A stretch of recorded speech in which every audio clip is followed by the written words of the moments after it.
আমরা হোয়াটসঅ্যাপে যখন কাউকে এরকম ভয়েস মেসেজ সেন্ড করতে যাই, সেন্ড করার সময় কিন্তু এরকম একটা প্রবলেম চলে আসে। আমরা কাউকে হোয়াটসঅ্যাপে ভয়েস মেসেজ সেন্ড করতে পারি না। তো আপনি এই সমস্যাটি সমাধান করার জন্য প্রথমে চলে আসবেন হোয়াটসঅ্যাপে।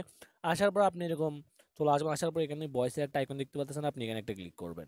এখানে ক্লিক করার পর দেখতে পাচ্ছেন এখানে একটা অপশন শো করতেছে সেটিংস। আপনি জাস্ট এখান থেকে সেটিংসের উপর একটা ক্লিক করে দেবেন। সেটিংসের উপর ক্লিক করার পর এখানে দেখতে পাচ্ছেন এখানে সেকেন্ড একটা অপশন শো করতেছে পারমিশন। আপনি জাস্ট পারমিশনের উপর একটা ক্লিক করে দেবেন।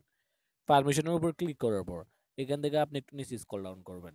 নিচে স্ক্রল ডাউন করার পর দেখতে পাচ্ছেন এখানে একটা অপশন শো করতেছে মাইক্রোফোন। আপনি জাস্ট মাইক্রোফোনের উপর একটা ক্লিক করবেন।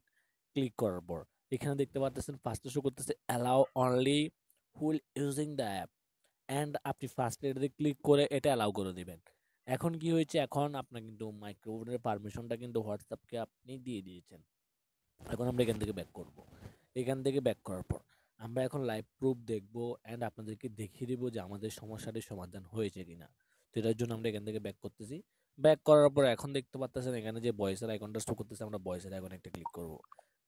তো আমরা ভয়েসের আপনারা দেখছেন আমাদের কিন্তু হোয়াটসঅ্যাপের সমস্যার সমাধানটা হয়ে গেছে। আপনারা চাইলে কিন্তু এভাবে আপনার যদি কাউকে আপনি হোয়াটসঅ্যাপে ভয়েস মেসেজ সেন্ড না করতে পারেন, তাহলে আপনি এভাবে সমস্যাটির সমাধান করে নিতে পারেন। ভিডিওটি ভালো লাগলে অবশ্যই একটি লাইক দিবেন। আর আপনি যদি আমাদের ইউটিউব চ্যানেল দর্শক হয়ে থাকেন তাহলে অবশ্যই আমাদের ইউটিউব চ্যানেলটিকে সাবস্ক্রাইব করে দিবেন।